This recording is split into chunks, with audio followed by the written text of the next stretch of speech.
de volta com a Educadora em Entrevista aqui na companhia da Alessandra Baltazar. Obrigado pela participação, boa tarde. Obrigada pelo convite, boa tarde, prazer estar aqui. Bom, dia 18 se comemora o Dia Internacional dos Museus e com uma programação por todo o estado, né, sempre em função da data, né? Isso, dia 18 agora, é uma data que foi criada pelo Instituto dos Museus, Conselho Internacional dos Museus, em 77, e que a cada ano eles lançam um tema, né? O IBRAM, que é o Instituto Brasileiro de Museus, ele lança um tema para a gente trabalhar.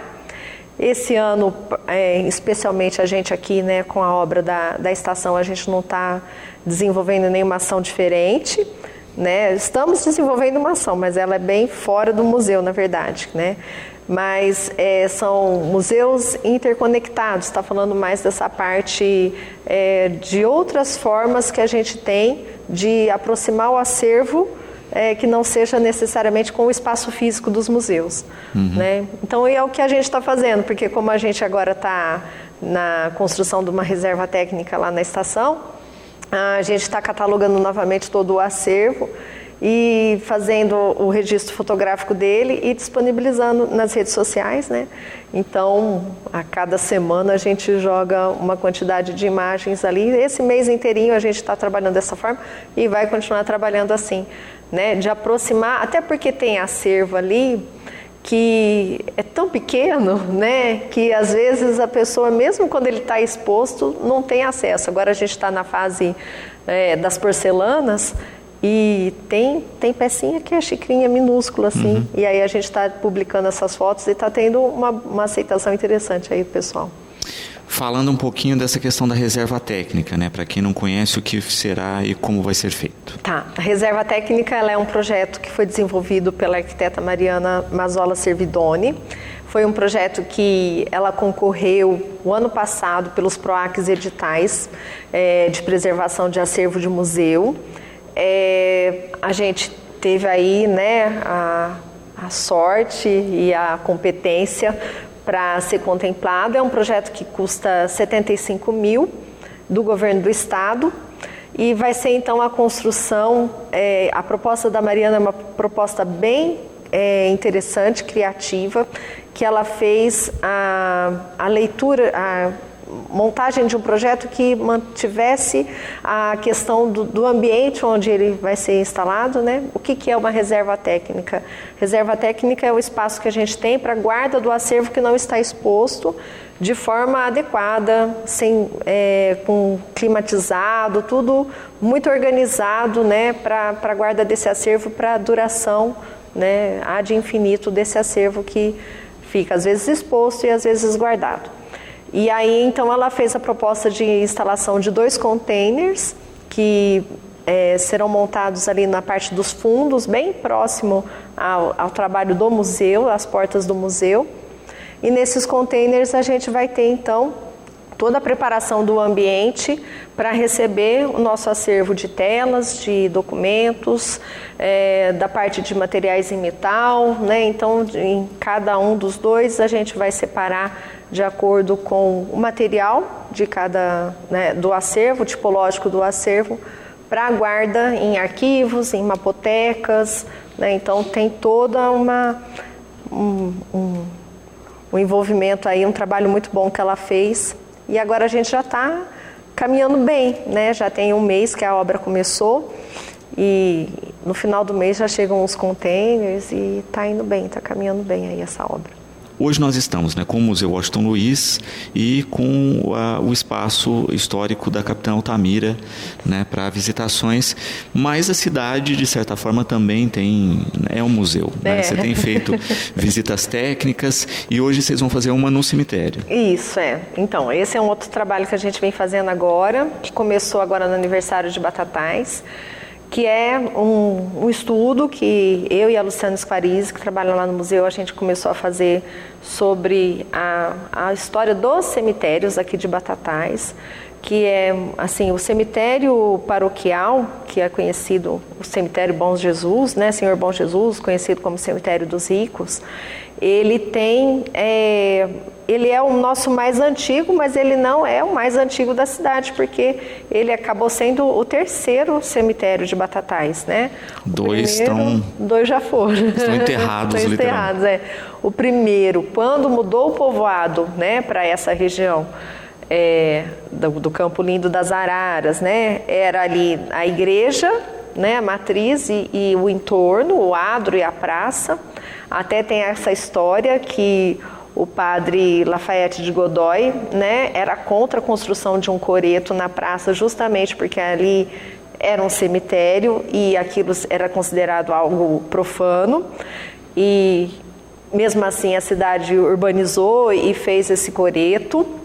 E ele saiu então deixando um relato em 1904, uma carta de despedida, meio que colocando, né, o batataense como um pseudo-cristão, né, meio que amaldiçoando aí a cidade. Falam que quando dá alguma coisa errada foi a praga desse padre aí que... Então, né, a culpa da maldição é o coreto. É o coreto, porque o coreto é algo profano, né? Então é festa, é música, é alegria, num lugar que deveria ser de respeito, né? Uma coisa mais assim de silêncio e tal.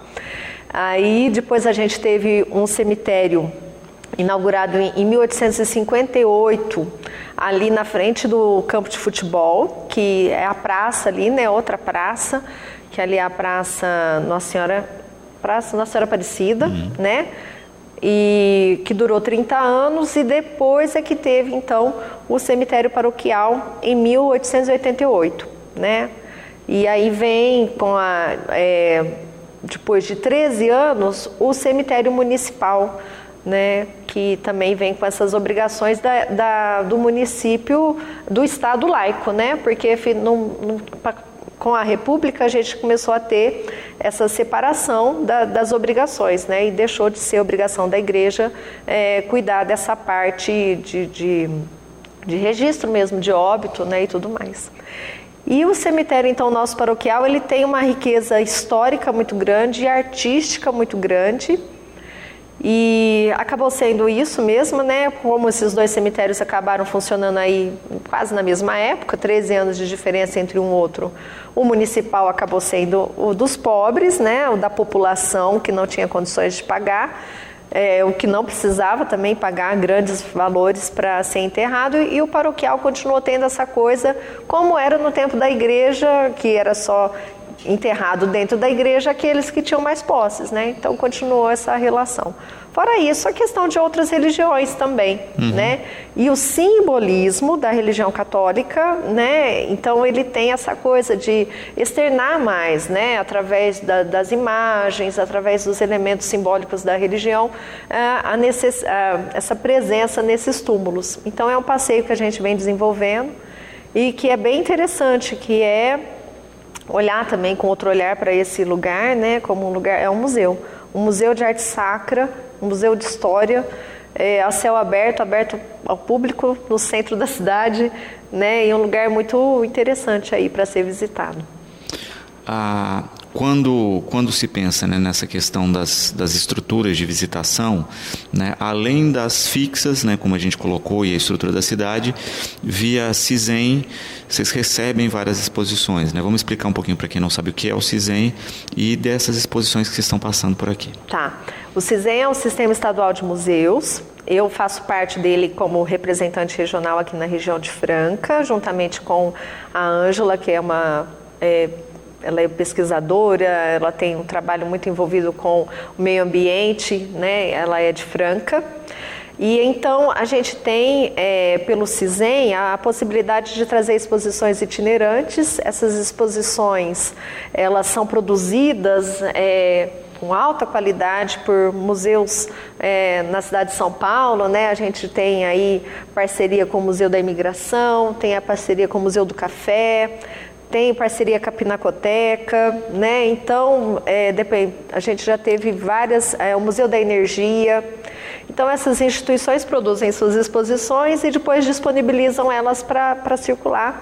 Além disso, tem a possibilidade também de mandarem projetos, né, pessoas que podem mandar projetos de circulação de exposição também, que a gente já recebeu a cartas de amor também, né?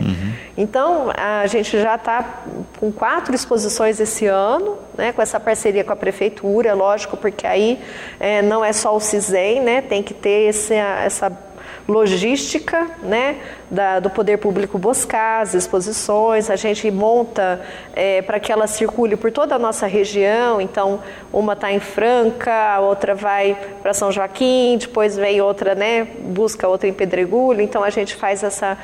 Altinópolis, que nem é da nossa região, também está fazendo parte desse circuito. E a gente já teve, então, uma sobre a água, a energia do planeta, a gente já teve cartas de amor, teve 2 sobre o café, muito importantes, que essa parceria com o Museu do Café, a gente traz até, assim, o que eles pesquisam lá, o quanto que está relacionado com a nossa história aqui, né, até pela origem nossa também, da nossa economia, ter esse primeiro momento do café muito forte. Foi muito bom essa última que a gente teve lá no museu, a parceria até que a gente fez com o Café Faraco, porque a gente colocava, né, esses imigrantes do café, então a questão da imigração italiana, a questão da economia do café e de uma coisa que ainda acontece aqui em Batatais, né?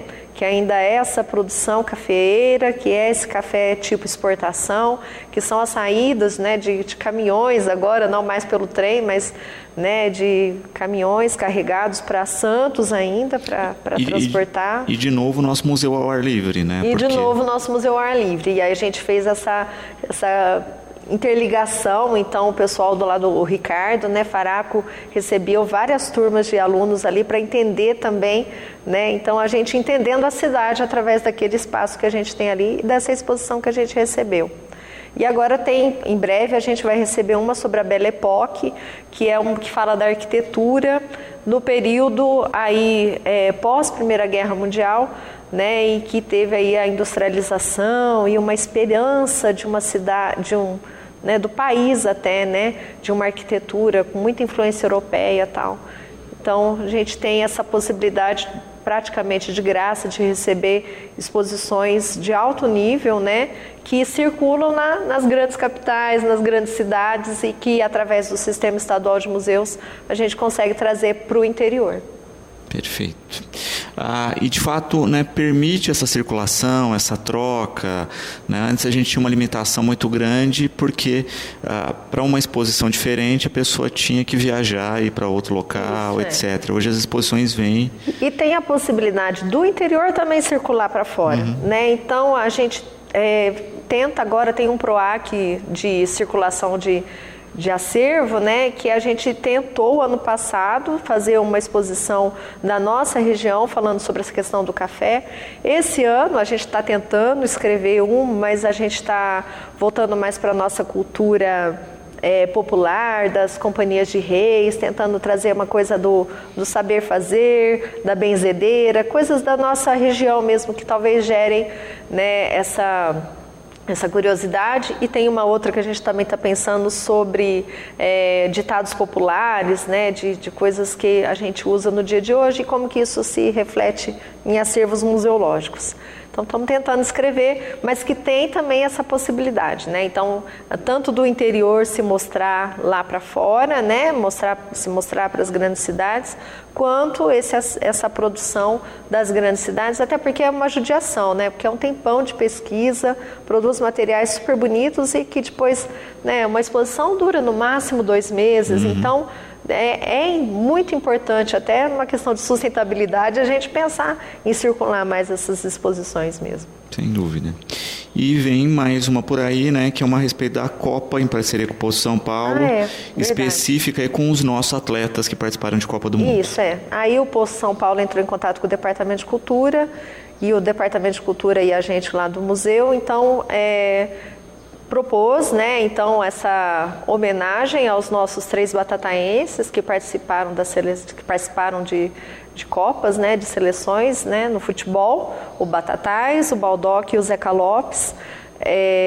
A gente não tem ainda um espaço voltado para essa história no museu, né? A gente já teve a procura em 2 momentos distintos, né? Tanto da família do Baldock quanto da família do Zeca Lopes, oferecendo até a possibilidade de colocar esse tipo de acervo lá. Como agora, né, acredito que agora dá, né, depois que tiver a reserva técnica, porque aí não há necessidade de ficar tudo exposto, a gente consegue trabalhar melhor essa questão da museografia e da forma correta também de se expor, para não ficar uma sobreposição de coisas, né, de épocas também. Então, com essa possibilidade agora do Poço São Paulo, eles vão montar essa exposição. E depois a gente, terminando a reserva técnica, a nossa ideia é dar continuidade a esse trabalho, né? De não só na Copa, né? Mas da gente ter esse espaço voltado para se falar dessas figuras, né? Porque a gente tem exemplo na cidade para todas as áreas, né? Na área da política, na área da guerra, da Segunda Guerra Mundial, no futebol, então na literatura. Então, agora tem uma parceria também, falando do museu, a gente tem o museu lá do Claretiano, né? A possibilidade de uma parceria também sobre o José Olímpio. E aí, então, a gente vai conseguindo, nessa nossa pequena cidade, conseguir fazer dar jus, né, a essas pessoas, né? E não deixando de falar das pessoas que a gente também tem enquanto comuns, né? Mas aquelas que também se sobreporam e conseguiram levar o nome da nossa cidade adiante, né? A gente tem muito orgulho disso também. Porque de certa forma, às vezes a cidade ficava girando em torno dos mesmos nomes, né? Eu sempre brinco aqui, mas a gente tem, né, muitas homenagens concentradas em poucas pessoas. Washington Luiz é um. O Washington Luiz é o máximo, né? Porque ele é rua, ele é praça, ele é avenida, ele é banda, ele é museu, ele é loja maçônica, ele é semana de direito, e aí vai, né? Não era de Batatais. Isso, não que não seja uma figura a ser louvada, mas a gente pode distribuir um pouco dessas ações. E eu acho que pontuar também, né? Eu acho que eu vejo muitas vezes as pessoas realizam homenagens na cidade no primeiro momento, no calor da emoção, e depois a homenagem não se encaixa muito bem, né? Ela poderia ter sido feita numa outra estrutura ou num outro momento que é mais característico daquela pessoa. Exato, acho que o Major Joaquim Antão é um que é pouquíssimo precisaria lembrado, ser, né? Então tem o nome, né, da escola, da cultura ali, mas ainda é pouco, né? Eu acho que tem, então tem muitos... Seria um ótimo nome para a banda. Um ótimo nome para a banda, com certeza, um orgulho até também. E então tem muita coisa, né, para a gente rever, né, nessa forma de até quando a gente revê o nosso acervo, a gente revê também, né, as funções que a gente vem cumprindo e com a possibilidade de repensar. O Centro de Documentação da capital Altamira, o ano que vem completa 25 anos, então a gente também já está não repensando, né, mas pensando, né, de também se tornar ele é muito visitado, mas ele não tem tanto uma adesão da cidade em si, ele fica mais na cidade escolar, né? E com uma possibilidade, né, o que a gente fala, a gente tem o maior acervo de Segunda Guerra focado em mulheres, né? Nenhum local no país tem um acervo tão grande, ele é um referencial na cidade, é um referencial turístico e pode ser ampliado esse referencial turístico, por isso essa importância de valorização. Sim, nossa, e a Altamira ela fez um trabalho, né, gigantesco. A gente tem muito privilégio também de ter todo esse acervo ali. Então, agora, né, já começamos também a organizar esses 25 anos do Centro de Documentação. Bom, para a gente encerrar aí, né, a gente falava a respeito da questão da Copa do Mundo, se alguém puder colaborar, tiver material, em especial acho que do Batatais, né, que é o mais difícil de ter algum material, procurar o museu ou lá o teatro. Sim, do Batatais a gente encontrou muita coisa só pela internet, né, com as outras duas famílias já estamos em comunicação, então quem tiver alguma coisa sobre o goleiro Batatais é de grande valor para nós, né, né, não precisa doar o original, se for o caso, a gente tenta fazer uma reprodução, se tiver alguma coisa original, né? Isso vai valer muito para a gente não deixar essa história morrer, né? E ficar só com essa ideia vaga, né, de quem foi essa pessoa, esse personagem aqui para a nossa cidade. Obrigado pela participação com a gente. O programa está sempre de portas abertas aí e é bom ver, né, cada vez mais esse nosso potencial, esse nosso patrimônio museológico mais próximo das pessoas. Eu que agradeço você aqui da Educadora e você, meu diretor, porque também essa parceria só funciona com essa abertura que a gente tem para trabalhar, né? Então, esse respaldo que vem sendo dado tanto da TV quanto do setor público vem ajudando demais. A gente está desenvolvendo com tanta tranquilidade e, assim, né, segurança tudo que a gente vem fazendo. Perfeito. Bom, intervalinho, na sequência, quarto bloco, eu converso com o vereador Júlio do sindicato. Nós voltamos já.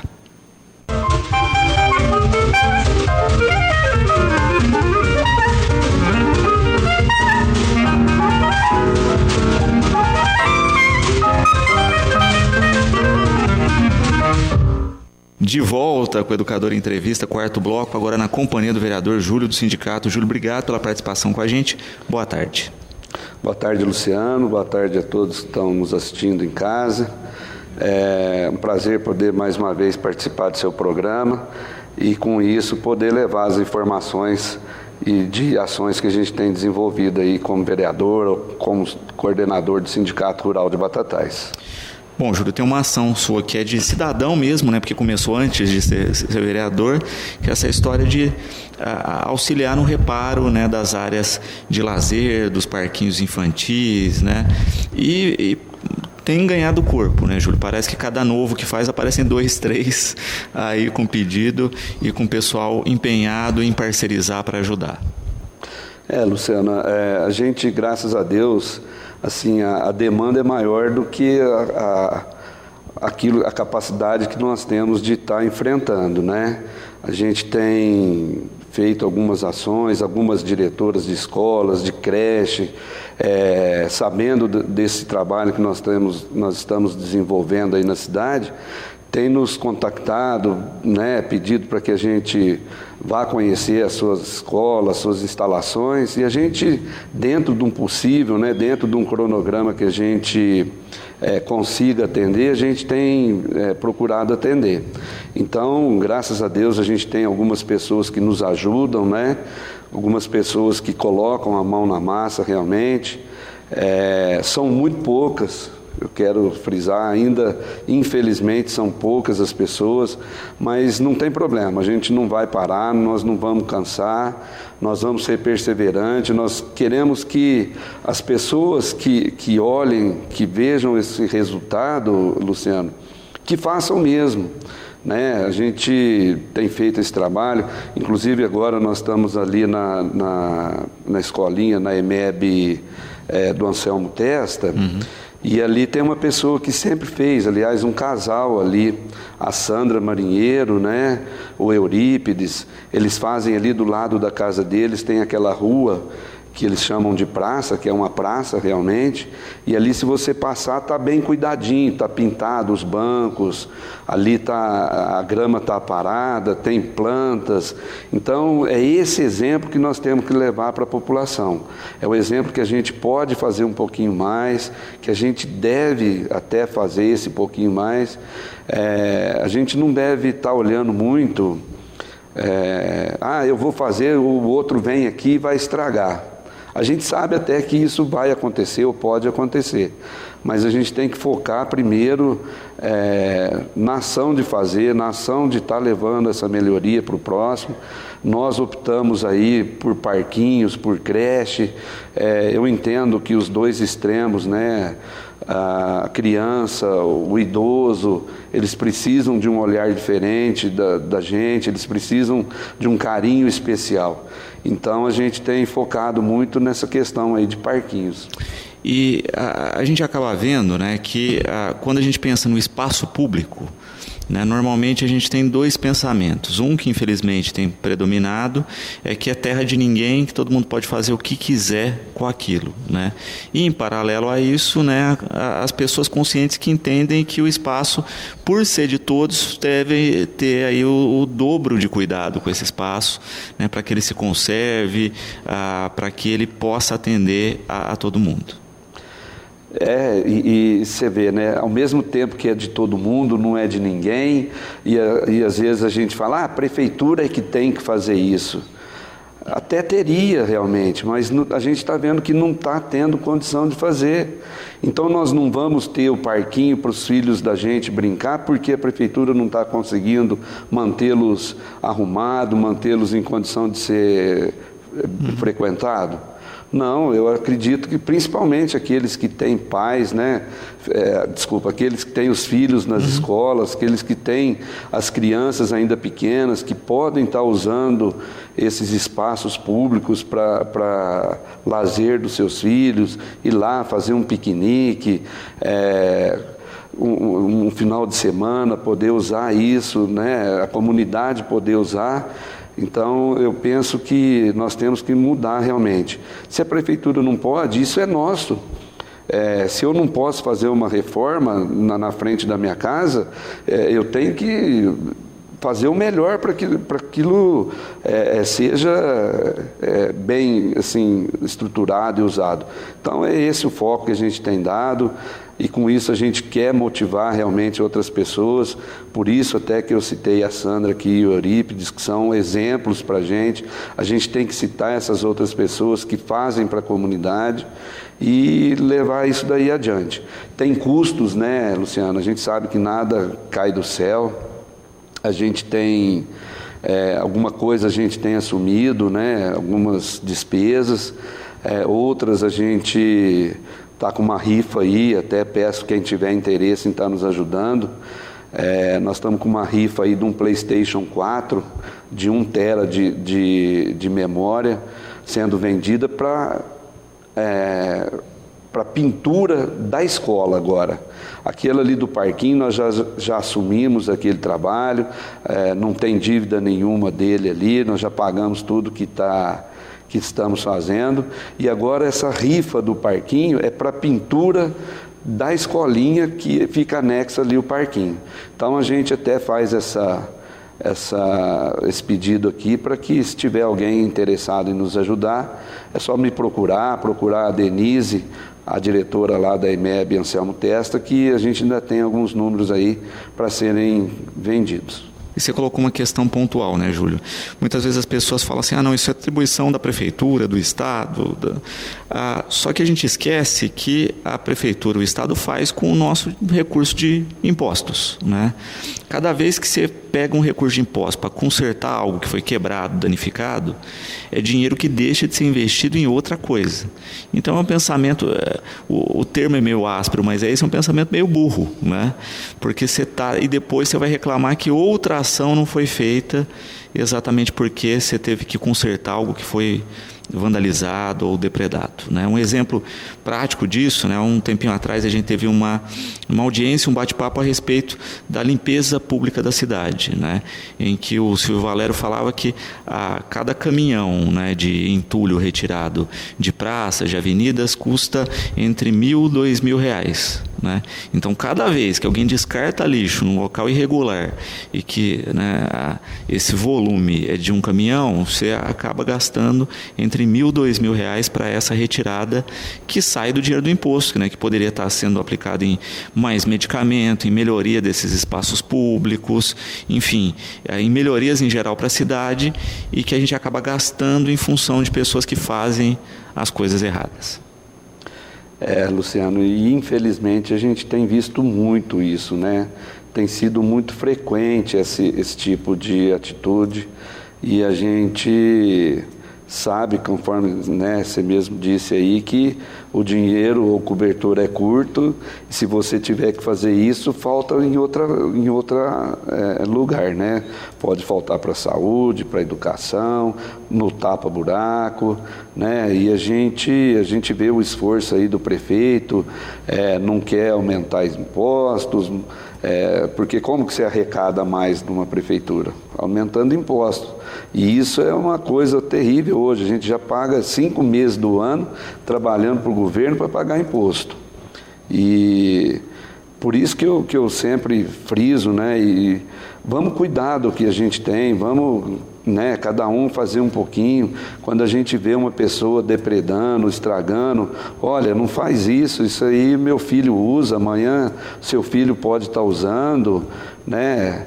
Porque eu até brinco, o filho do rico tem o Parque Gorilão para ir lá em Ribeirão Preto, ele brinca nas estruturas melhores possíveis, mas o filho do pobre ele só tem esses parquinhos aí para estar se divertindo. E a gente tem que manter isso, praça, parque, seja lá o que for, em condições de serem usados. E como que a gente vai fazer isso? Cuidando daquilo que é de todo mundo, daquilo que é nosso. Perfeito. E a gente percebe também a questão do voluntariado, né, Júlio? Quantas pessoas abraçam, auxiliam aí, né? Às vezes ou financeiramente, ou comprando uma ação entre amigos, uma rifa, ou colocando a mão na massa mesmo. E o quanto é importante que as pessoas colaborem com essas ações de manutenção.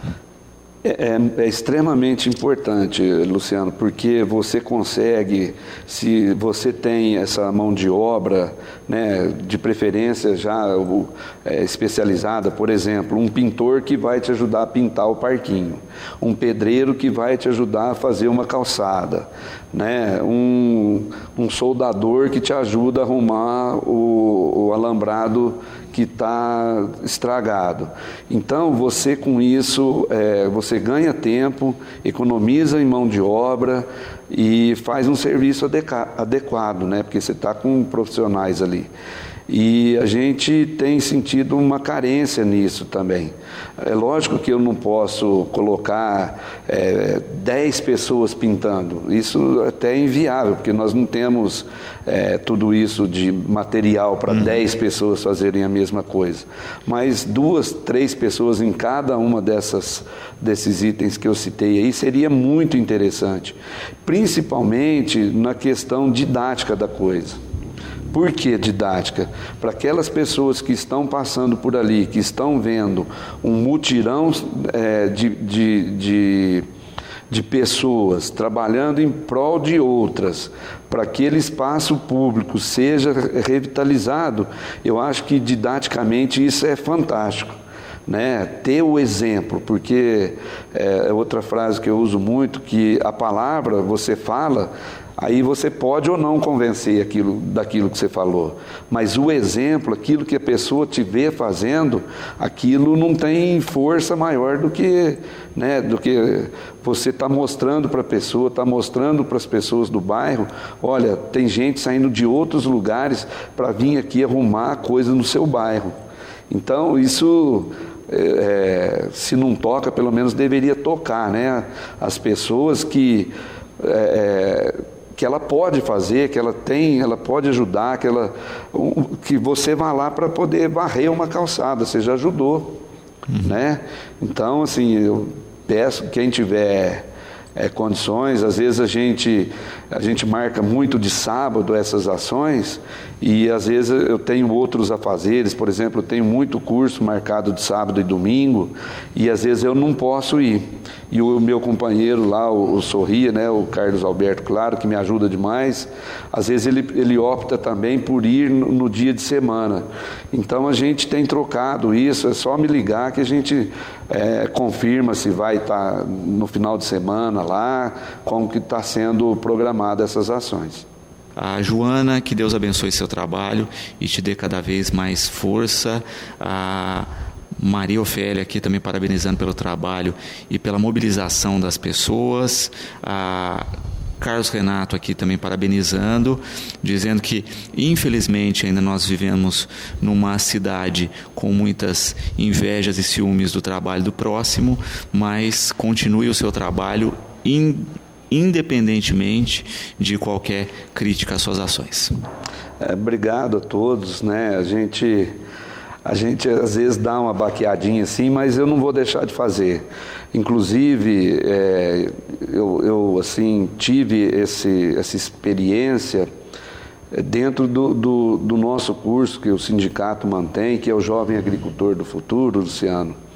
E não fomos nós que colocamos, que fizemos a grade desse curso, isso daí veio de São Paulo para a gente. E ali tem uma oficina de apoio à comunidade. Então, quando a gente vê os nossos jovens aí, agora no próximo mês, eles já devem estar montando isso. Então, essa parece que são 28 horas que eles vão prestar de trabalho à comunidade. Então, esse ano, dentro da agricultura, eles vão ver a comunidade, ou uma escola, uma creche, ou um asilo, qualquer entidade que esteja precisando, eles vão implantar alguma coisa para eles ali, eles vão deixar aquilo, um legado ali para essas entidades, daquilo que eles estão aprendendo com a gente ali. Uhum.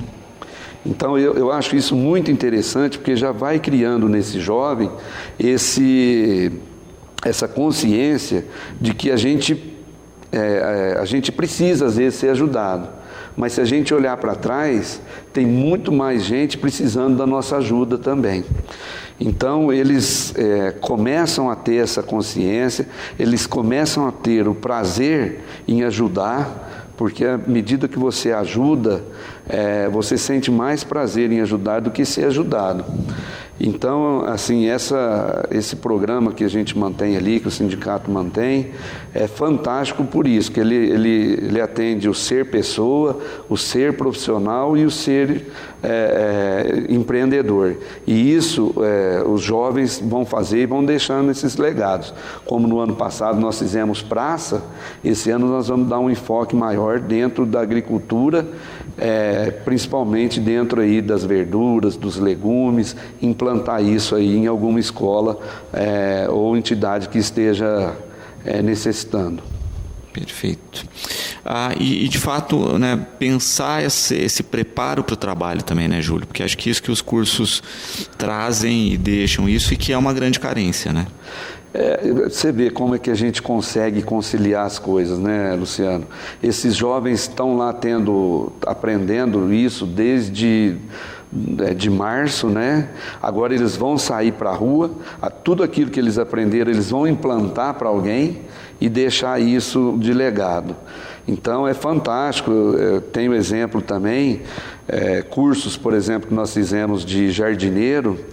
Nós fizemos o último agora lá na Escola Padre Benito, e a gente, além de ter que ter esse local para implantar esse jardim, a gente deixa aquilo, nós deixamos, os alunos deixam aquele trabalho dele ali, né, que ele está ali para aprender, mas ficou um legado ali do curso, né, para aquela escola.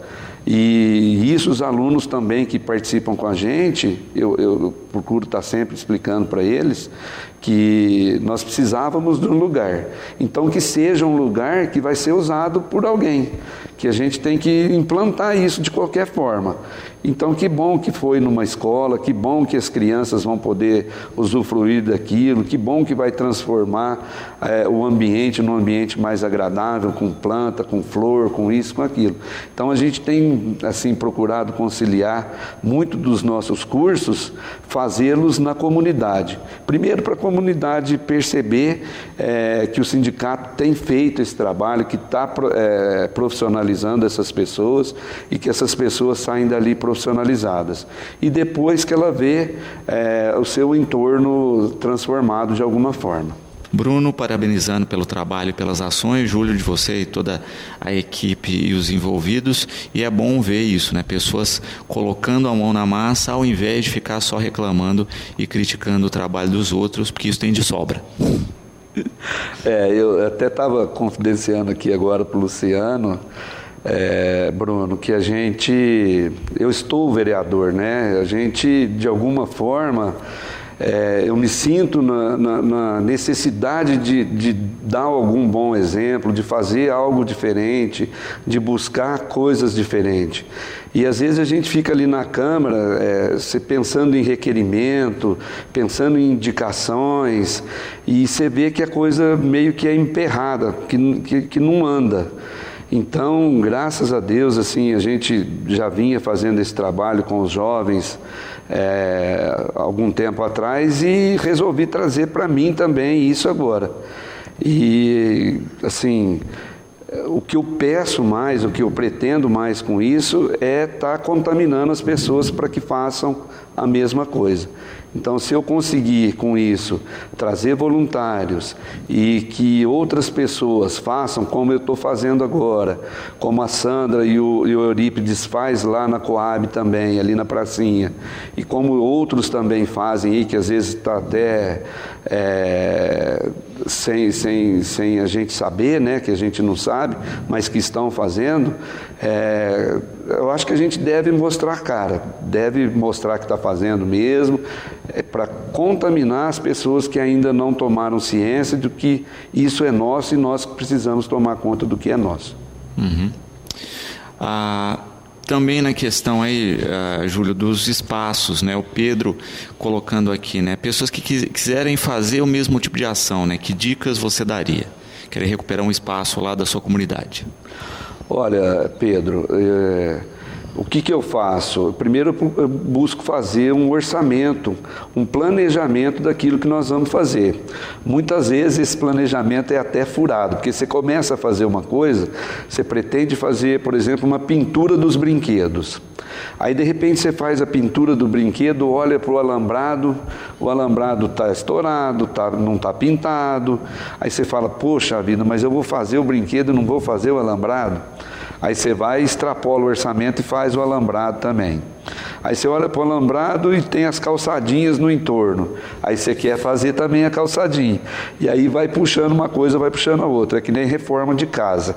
Você pensa em gastar 5 e você gastou 20 e ainda não terminou a reforma. Então, assim, o planejamento é muito importante.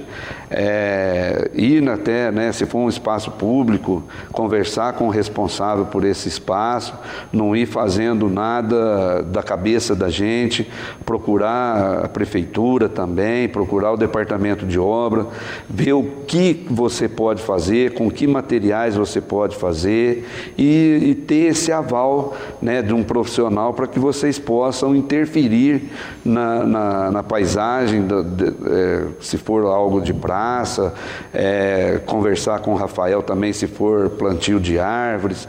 Então sempre buscar o responsável dentro da prefeitura, fazer esse orçamento aí e, né, de preferência cumprir aquilo fielmente que foi acertado com os departamentos da prefeitura e o responsável pelo local que vocês pretendem fazer essa ação aí. Perfeito. E de fato, né, fazer esse planejamento da maneira mais elaborada, né, por isso que é bom juntar a gente, né, para mais de uma pessoa também avaliar, dar os palpites certos, ver o que pode e o que não pode, porque aí já sai com o pé no chão do que pode ser feito, né. Às vezes não dá para se fazer tudo naquele momento, mas prioriza, né, para entender esse processo. Luciano, eu tenho visto alguns absurdos até aqui na nossa cidade. Por exemplo, muitas pessoas veem as praças, ainda não tem árvore. Aí ela vai lá e vai plantando árvore ali, não respeita o calçamento direito, a árvore muitas vezes pode ser inadequada para o local. Então, sempre ter a opinião técnica de uma pessoa que entenda do assunto. Isso é primordial que aconteça, principalmente em questões ambientais.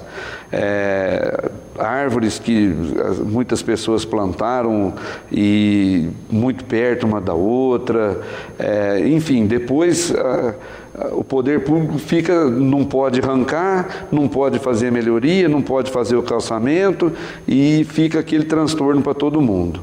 Então, assim, sempre que for fazer, é lógico que é muito bom plantar árvore, mas busca esse aconselhamento técnico aí, principalmente dentro do poder público, lá com o Rafael, no meio ambiente e outros mais aí.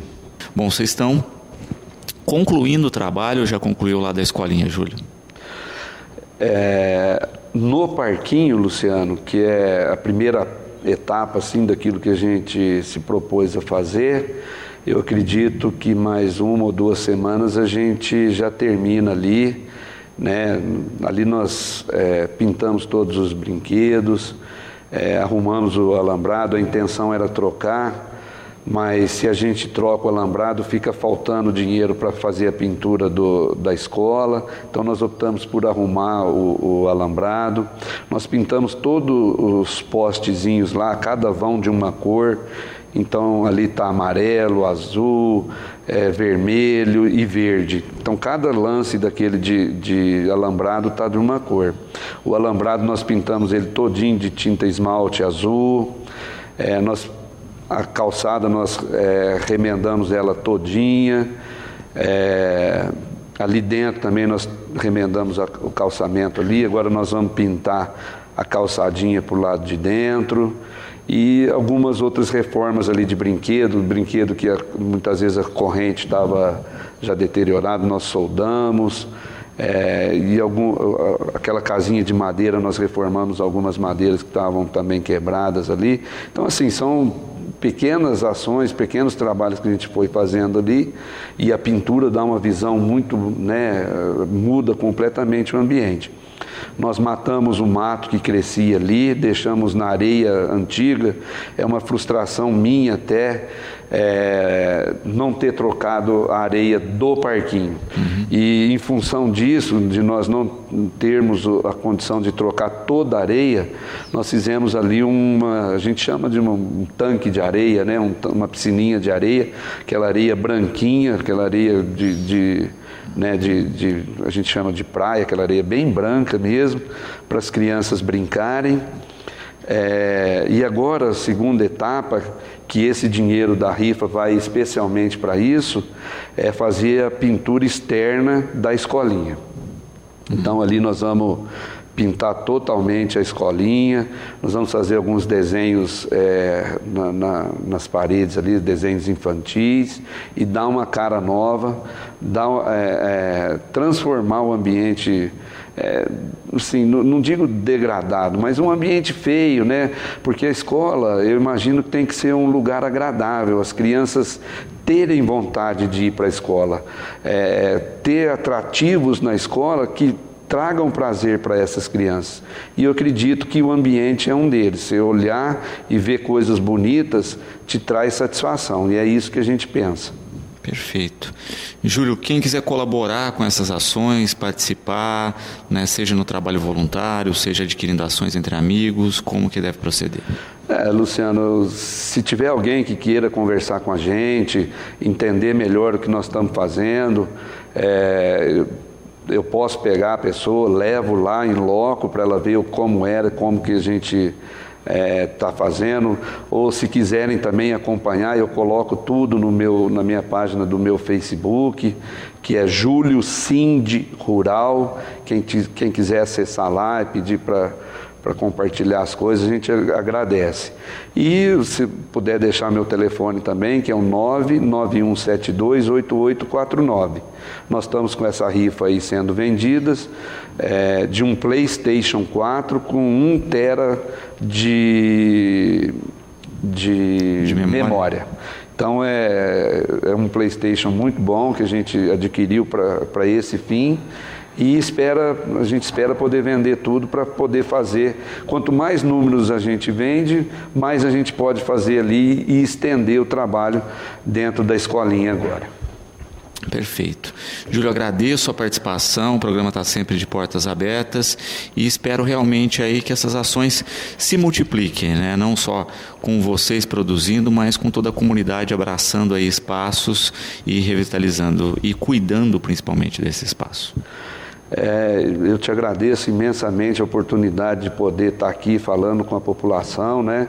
Tá mostrando um pouquinho daquilo que a gente vem desenvolvendo no trabalho da gente, ou como vereador, ou como coordenador do Senar. E agradecer a população, agradecer imensamente a Denise, que é a diretora lá da escola do Anselmo Testa, tem sido uma parceiraça nossa, ajudando demais, correndo atrás, assim, só tenho a agradecer. E também ao Sorria, né, o nosso companheiro Sorria, né, mais conhecido por Sorria, e agradecer a todos que têm comprado essa ação Entre Amigos aí, que não é para nós, é para as crianças. Então a gente procura fazer de coração. Meu muito obrigado a todos. Bom, o programa de hoje vai ficando por aqui. Lembramos que às 18h30 tem Cidade na TV. Você fica agora com os aniversariantes do dia e, na sequência, com a programação da TV Brasil.